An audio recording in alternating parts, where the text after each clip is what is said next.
Gold, trusted gold buyers. మీరు తాకట్టు పెట్టిన బంగారాన్ని విడిపించి ఈ రోజు ఉన్న మార్కెట్ ధరకు కొనబడను.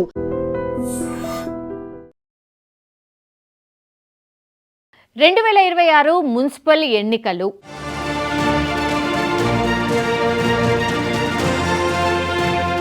పెద్ద ఎత్తున చర్చ అయితే నడుస్తోంది. ఫిబ్రవరిలో ఎన్నికలు ఉండబోతున్నాయి. సో ఈ మున్సిపల్ ఎన్నికల్లో పోటీ చేసే అభ్యర్థులకు కావాల్సినటువంటి అర్హతలు ఏంటి? ఇప్పుడు పెద్ద ఎత్తున చర్చ, చాలామందికి తెలియదు కూడా ఎవరు పోటీ చేయొచ్చు, అసలు అర్హతలు ఏంది అన్నప్పుడు ఖచ్చితంగా ఆయన భారతీయ పౌరుడై ఉండాలి, కనీసం 21 సంవత్సరాలు పూర్తయి ఉండాలి, సంబంధిత మున్సిపల్ వార్డులో ఖచ్చితంగా ఓటర్ అయి ఉండాలి, ఏ కోర్టు ద్వారా కూడా ఆయన మీద అనర్హత అంటే డిస్క్వాలిఫికేషన్ ఉండకూడదు. ఇది ప్రథమంగా ఉండాల్సినటువంటి అర్హతలు. దెన్ పార్టీ తరఫున ఈ అభ్యర్థి పోటీ చేస్తే కావాల్సిన అర్హతలు ఏంది? పార్టీ నుంచి అధికారిక టికెట్ ఖచ్చితంగా అంటే బీఫామ్ ఇస్తుంది కదా పార్టీ, ఆ బీఫామ్ కలిగి ఉండాలి, బలపరిచే ఓటర్ ఒక్కరైనా కనీసం ఉండాలి, పార్టీకి సంబంధించిన ఎలక్షన్ సింబల్ వాళ్ళకి ఆటోమేటిక్గా వచ్చేస్తుంది. Then nomination form plus affidavit ఖచ్చితంగా సమర్పించి ఉండాలి. ఇవి పార్టీ తరఫున పోటీ చేసే అభ్యర్థికి ఉండాల్సిన అర్హతలు. మరి ఇండిపెండెంట్ అభ్యర్థులు కూడా చాలామంది పోటీ చేస్తారు కదా, సో వాళ్ళకు కావాల్సిన అర్హతలు ఏంది? 10 మంది బలపరిచేవారు ఏ వార్డుకి పోటీ చేస్తున్నారో ఆ వార్డుకి సంబంధించిన ఓటర్ ఖచ్చితంగా సంతకాలు ఉండాల్సిందే ఇండిపెండెంట్ అభ్యర్థికి. దెన్ పార్టీ సింబల్ ఉండదు కాబట్టి వాళ్ళకి పార్టీ సింబల్ కేటాయిస్తుంది ఎలక్షన్ కమిషన్. దెన్ ఎన్నికల అధికారి ఇచ్చే ఫ్రీ సింబల్ ఎంచుకోవాల్సి ఉంటుంది. అండ్ ఒక లిస్ట్ ఇస్తారు, ఆ సింబల్ లిస్ట్లో ఏది కావాలో వాళ్ళు ఎంచుకోవాల్సి ఉంటుంది. Then nomination form and affidavit వీళ్ళకి కూడా వెరీ కామన్. అయితే నామినేషన్ వేయడానికి కావాల్సిన డాక్యుమెంట్స్ అవి ఏంటి అన్నప్పుడు నామినేషన్ ఫామ్ అంటే ఎన్నికల అధికారి వద్ద ఈ నామినేషన్ ఫామ్ ఉంటుంది, ఆ ఫామ్ని తీసుకొచ్చి వాళ్ళు ఫిల్ చేయాల్సి ఉంటుంది. అఫిడవిట్ అంటే వాళ్ళ ఆస్తుల వివరాలు కావచ్చు, కేసులు ఏమైనా ఉంటే కేసుల వివరాలు కూడా అఫిడవిట్లో ఖచ్చితంగా పొందుపరచాలి. దెన్ పోటీ చేసే అభ్యర్థి voter ID and Aadhaar card ఖచ్చితంగా అందులో ఉండాలి. పాస్పోర్ట్ సైజ్ ఫోటోలు ఖచ్చితంగా అంటే ది నార్మ్స్ ప్రకారం అవసరానికి తగ్గట్టుగా వాళ్ళు ఆ పాస్పోర్ట్ సైజ్ ఫోటోని ఇవ్వాల్సి ఉంటుంది. దెన్ పార్టీ అభ్యర్థి అయితే పార్టీ లెటర్ అంటే బీ ఫామ్ అటాచ్ చేయాలి. దెన్ డిపాజిట్ ఖచ్చితంగా ఒక డిపాజిట్ మొత్తాన్ని అయితే ఎన్నికల అధికారి దగ్గర నామినేషన్ ప్రక్రియలో ఇది కూడా మస్ట్ అన్నమాట. సాధారణంగా అయితే ఇది నామినేషన్ సమయంలోనే ఆ కొంత డిపాజిట్ అమౌంట్ని ఖచ్చితంగా చెల్లించాలి.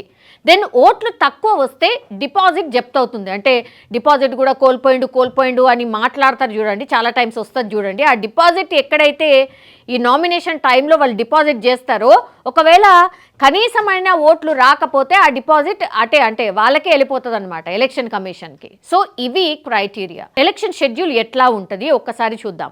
నోటిఫికేషన్ విడుదల చేస్తారు, దెన్ నామినేషన్ చివరి తేదీ ఉంటుంది, స్క్రూటనీ ఉంటుంది, ఉపసంహరణ ఉంటుంది, దెన్ పోలింగ్, ఆ తర్వాత కౌంటింగ్. ఇది అందరికీ తెలిసినటువంటి విషయమే.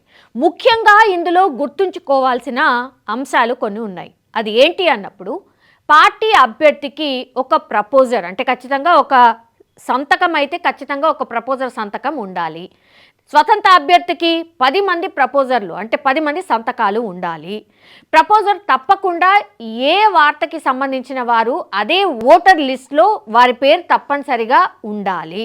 దెన్ పోటీ చేయు అభ్యర్థికి అయితే మున్సిపల్ పరిధిలో ఓటు ఏ వార్డులో ఉన్నా అదే వార్డులో లేదా ఇతర వార్డుల్లో పోటీ చేయొచ్చు. కానీ ఏ వార్డుకి పోటీ చేస్తే అదే వార్డుకి సంబంధించిన ప్రపోజర్లు బలపరిచే వ్యక్తి డెఫినెట్లీ అయి ఉండాలి. అంటే మీరు వార్డు మార్చుకున్నా సరే ఆ వార్డులో ఎవరైతే 10 మంది ఉంటారో స్వతంత్రంగా పోటీ చేసేవాళ్ళు ఆ వార్డుకి సంబంధించిన 10 మంది మీ అభ్యర్థిత్వాన్ని ఖచ్చితంగా బలపరచాల్సిందే. దెన్ పార్టీ పరంగా అయితే ఒక్కరు సరిపోతారు. స్వతంత్ర అభ్యర్థికి 10 మంది తప్పనిసరి సంతకం చేయాల్సి ఉంటుంది. ఇక పోటీ చేసే అభ్యర్థికి ప్రపోజర్గా సంతకం పెట్టిన వ్యక్తి అదే వార్డులో పోటీ చేస్తే మరొక అభ్యర్థికి ప్రపోజర్గా చెయ్యకూడదు. అంటే ఒక వ్యక్తి సంతకం ఒక దగ్గర పెట్టారు అని అంటే మళ్ళీ ఇంకో అభ్యర్థికి ద సేమ్ పర్సన్ ప్రపోజర్గా ఉండడానికి వీల్లేదు. ఒకవేళ అలా చేస్తే మాత్రం ఈ వ్యక్తి ఎక్కడైతే సంతకం పెట్టిండో ఆ ఇద్దరు నామినేషన్ కూడా తిరస్కరించబడుతుంది. కాబట్టి ఇది గుర్తుంచుకోవాలి. దెన్ నామినేషన్లో చిన్న చిన్న తప్పులు కూడా మేబీ అప్పుడప్పుడు వాళ్ళ నామినేషన్ తిరస్కరణకు గురి కావడానికి అవకాశం ఉంటుంది. ఖచ్చితంగా క్రాస్ చెక్ చేసుకోవాల్సిందే. ఇక మున్సిపల్ ఎన్నికలు ఖర్చు పరిమితి ఎంత అన్నప్పుడు అఫ్కోర్స్ ఇది ఎన్నిసార్లు మాట్లాడుకున్న వేస్ట్. కానీ నిజం చెప్పాలంటే ఖర్చు ఇంతే పెట్టండి అని చెప్తారు, కానీ ఆ ఖర్చు ఎన్నడో దాటిపోతుంది. అది ఒక్క రోజు ఖర్చు కూడా సరిపోదు. కానీ యాజ్ పర్ నార్మ్స్ ఏంటి అనేది ఒకసారి చూద్దాం. పార్టీ అభ్యర్థి అయినా స్వతంత్ర అభ్యర్థి అయినా సరే ఇద్దరికి ఖర్చు పరిమితి ఒకేలా ఉంటుంది. మున్సిపాలిటీలో అంటే ఏ మున్సిపాలిటీలో ఎంత ఖర్చు అన్నప్పుడు నగర పంచాయతీలకు కేవలం 2 లక్షలు మాత్రమే అభ్యర్థి ఖర్చు చేయాలి. గ్రేడ్ 3 మున్సిపాలిటీ అయితే 3 లక్షల వరకు మాత్రమే ఖర్చు చేయాలి. గ్రేడ్ 2 మున్సిపాలిటీ అయితే 4 లక్షల వరకు ఖర్చు చేయాలి. గ్రేడ్ 1 మున్సిపాలిటీ అయితే 5 లక్షల వరకు పరిమితము. దెన్ మున్సిపల్ కార్పొరేషన్ అయితే 10 లక్షల వరకు మాత్రమే ఖచ్చితంగా అభ్యర్థులు ఖర్చు చేయాల్సి ఉంటుంది. ప్రతి ఎన్నికకు ముందు స్టేట్ ఎలక్షన్ కమిషన్ అధికారికంగా ప్రకటిస్తుంది ఖర్చు ఎంత ఏంటి అని. ఖర్చు అంటే ఏమేమి వస్తాయి అందులో అన్నప్పుడు చాలామందికి తెలియదు. ఈ ఖర్చులో ఏమేమి వస్తాయి అన్నప్పుడు ఫ్లెక్సీలు, బ్యానర్లు వస్తాయి, కరపత్రాలు, పోస్టర్లు వస్తాయి, వాహనాలే అద్దె వస్తుంది, మైక్, డీజే అంటే సౌండ్ సిస్టమ్ పెడతారు కదా ఆ ఖర్చు వస్తుంది, సభలు సమావేశాల ఖర్చు వస్తుంది, సోషల్ మీడియాలో ప్రచారం చేసుకుంటే ఆ ఖర్చు కూడా వస్తుంది, కార్యకర్తలకు భోజనం అండ్ నీళ్లు ఇవన్నీ కూడా ఆ ఖర్చు కిందనే వస్తాయి. పార్టీ చేసిన ఖర్చు కూడా అభ్యర్థి ఖర్చుగానే లెక్క కడతారు కాబట్టి ఈ ఖర్చు కూడా మొత్తంగా కూడా అందులోనే వస్తుంది. సో ఖర్చుల రిజిస్టర్ ఏ విధంగా రాయాలి అంటే ఈ అభ్యర్థి నేను ఈడ ఖర్చు పెట్టినా అని రాయాలి కదా. అది ఎట్లా రాయాలి అంటే ప్రతి అభ్యర్థి తప్పనిసరిగా ఎన్నికల ఖర్చుల రిజిస్టర్ నిర్వహించాల్సిందే. అంటే ఒక రిజిస్టర్ మెయింటైన్ చేయాలి. ఎన్నికల అధికారికి మధ్యలో కానీ లేదంటే ఎన్నికల తర్వాత కానీ 30 రోజుల్లోపు ఈ రిజిస్టర్ని తప్పక వాళ్ళ దగ్గరికి వెళ్ళి చూపించాల్సిందే. నువ్వు ఎంత ఖర్చు పెట్టినావు, ఏడ ఖర్చు పెట్టినావు అండ్ ఖర్చు దాటిందా లేదా అని లెక్క మొత్తం అంతా సరిచూస్తారట. ఇది ఉత్త లెక్కలే, కానీ గది 2 లక్షలు 3 లక్షలు ఏం సరిపోతాయి, ఏం కూడా సరిపోవు. సరే, ఇక ఒకవేళ ఖర్చు దాటింది అనుకోండి, ఎన్నిక రద్దు కావచ్చు, డిస్క్వాలిఫికేషన్ అయ్యే అవకాశం ఉంటుంది, భవిష్యత్తులో ఎన్నికలు నిషేధం కూడా అయ్యే అవకాశం ఉంటుంది. ఇది ఏడ కూడా జరగలేదు, ఇక మీదట కూడా జరగదు.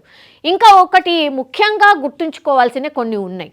అవి ఏంటి అన్నప్పుడు పార్టీ అభ్యర్థికి ప్రత్యేక సడలింపు ఏమీ ఉండదు. స్వతంత్ర అభ్యర్థికి అదే ఉంటుంది సేమ్. ఖర్చులపై అధికారులు గట్టి నిఘా పెడతారు. ప్రతి రూపాయి లెక్కలో ఉంటుంది. సో ఎన్నికల ఖర్చు లెక్కలోకి రాని ఖర్చులు ఏంటి అన్నప్పుడు పార్టీ ఆఫీస్ సాధారణ నిర్వహణ ఖర్చులు ఉంటాయి కదా, అవి రావు. ప్రచారం కోసం ప్రత్యేకంగా చేయనప్పుడు మాత్రమే ఈ దీంట్లో కిందికి వస్తాయి. పార్టీ ఆఫీస్ అద్దె దీంట్లో కిందికి రాదు. పార్టీ ఆఫీస్ కరెంటు బిల్లు రాదు. పార్టీ ఆఫీస్ స్టాఫ్ జీతాలు కూడా ఇందులో రావు. కానీ పార్టీ ఆఫీస్ నుంచి అభ్యర్థి కోసం ప్రత్యేక ప్రచారం చేసే ఆ ఖర్చు మాత్రం అభ్యర్థి ఖర్చులోకే వస్తుంది. స్వయంగా వచ్చే మద్దతుదారుల ఖర్చు అభ్యర్థి చెప్పకుండా తనంతట తానే వచ్చిన మద్దతుదారుల ఖర్చు, వారి ప్రయాణాల ఖర్చులు, వారి భోజనాల ఖర్చులు ఇవన్నీ కూడా అభ్యర్థి ఏర్పాటు చేస్తే ఇది కూడా ఖర్చులోకే వస్తుంది. అభ్యర్థి వ్యక్తిగత జీవన ఖర్చులు ఏవైతే ఉంటాయో ఎన్నికకు సంబంధించి లేని ఖర్చులు అంటే ఇంటి అద్దె అనుకోండి, ఇంటి కరెంటు బిల్లు, నీటి బిల్లులు, ఈ కుటుంబ భోజన ఖర్చులు, పిల్లల చదువు ఖర్చులు ఇవన్నీ కూడా రావు. దెన్ సాంప్రదాయ కార్యక్రమాల ఖర్చులు ఎన్నికల ప్రచారం చేయనప్పుడు మాత్రమే పూజలు ఆర్ పెళ్లిళ్ళు, శుభకార్యాలు, అంత్యక్రియలు ఇవి ఉంటాయి కదా, అక్కడ కూడా ఎన్నికల ప్రచారం చేస్తే ఖర్చులోకి వస్తుంది, చేయకుండా మాత్రం రాదు. సో అభ్యర్థి అనుమతితో లేదా ఆదేశంతో జరిగినటువంటి ప్రతి ఖర్చు ఖచ్చితంగా ఖర్చు లెక్కలోకి వస్తుంది. పార్టీ చేసింది అన్న కారణం చెప్పి తప్పించుకోలేరు, ఖచ్చితంగా నిఘా ఉంటుంది. ఎన్నికల అధికారులు ఏం చెక్ చేస్తారు అన్నప్పుడు నామినేషన్ పేపర్లు అధికారులు మొదటగా ఇదే చూస్తారు. తర్వాత అభ్యర్థి అర్హతలు చూస్తారు. అంటే వయసు, ఓటర్ నమోదు ఇది చూస్తారు. నామినేషన్ ఫారం సరిగ్గా నింపారా లేదా అది చూస్తారు. ప్రపోజర్ అర్హుడేనా అది కూడా చూస్తారు. పార్టీ అభ్యర్థి అయితే పార్టీ ఆథరైజేషన్ లెటర్ ఉందా లేదా అది కూడా చూస్తారు. అఫిడవిట్ పూర్తిగా ఇచ్చారా, చిన్న చిన్న తప్పులు ఏమైనా నామినేషన్లో ఉన్నాయా, సో ఈ తిరస్కరణకు గురయ్యే అవకాశం ఉంటుంది, అది కూడా ఖచ్చితంగా చూస్తారు. ఎన్నికల ఖర్చుల తనిఖీ ఇది చాలా ముఖ్యం. ఖర్చుల రిజిస్టర్ మెయింటైన్ చేస్తున్నారా లేదా అది చూస్తారు. ప్రతి ఖర్చుకు బిల్లు బిల్లుందా రసీదుందా అది చూస్తారు, ఖర్చు పరిమితి దాటిందా లేదా అది చూస్తారు, పార్టీ చేసిన ఖర్చు ఏ ఖర్చులో చూపించారో అది చూస్తారు, సోషల్ మీడియా ఖర్చులు చూపించారా లేదా అది కూడా చూస్తారు, వాహనాలు ప్రచారం ఎన్ని వాహనాలు వాడుతున్నారు, అనుమతి తీసుకున్నారా, వాహనాలపై ఫ్లెక్సీలు అనుమతి మేరకే ఉన్నాయా, ర్యాలీలు రోడ్ షోలు అనుమతి తీసుకున్నారా, ఇవన్నీ కూడా చూస్తారు. ప్రచార సామాగ్రి అంటే అనుమతితోనే పెట్టారా లేదా అది చూస్తారు, ప్రభుత్వ ఆస్తులపై పెట్టారా అలా చేస్తే అది కూడా చూస్తారు, పరిమాణం కావచ్చు సంఖ్య అనుమతి మేరకే ఉందా అది కూడా చూస్తారు. సో ఇవన్నీ కూడా సభలు సమావేశాలు, సభకు ముందే అనుమతి తీసుకున్నారా, మైకులు డీజేలు అండ్ ఓటర్లకు డబ్బులు వస్తువులు పంచుతున్నారా, మద్యం పంపిణీ జరిగిందా, ఇవన్నీ కూడా చూస్తారు. సోషల్ మీడియా అయితే స్పెషల్గా ఫోకస్ పెడతారు. ఫేస్బుక్ అనుకోండి, వాట్సాప్ అనుకోండి, యూట్యూబ్ అనుకోండి, ప్రచారం చేసిండ్రా ఖచ్చితంగా చూస్తారు. పెయిడ్ యాడ్స్ ఉన్నాయా, వాటికి ఖర్చు ఎంత పెట్టినరు అది రిజిస్టర్లో చూపించారా అది కూడా చూస్తారు. ఇక మోడల్ కోడ్ ఆఫ్ కండక్ట్ అంటే ప్రభుత్వ పథకాలను ప్రచారానికి వాడారా, అంటే ప్రభుత్వం తరఫున ఇవి ఇస్తున్నాము అని చెప్పినరా అది చూస్తారు. అధికారులను ప్రభావితం చేస్తున్నారా, అంటే కొంతమంది అధికార పార్టీలో ఉన్న వాళ్ళు అధికారులను వాడుతున్నారు అది చూస్తారు. దెన్ మత కుల ప్రాతిపదికన ప్రచారం చేశారా, కులం మతం పేరు మీద ప్రచారం చేస్తున్నారా అది కూడా చూస్తారు. ప్రత్యర్థులపై అసభ్య వ్యాఖ్యలు చేశారా లేదా అది కూడా చూస్తారు.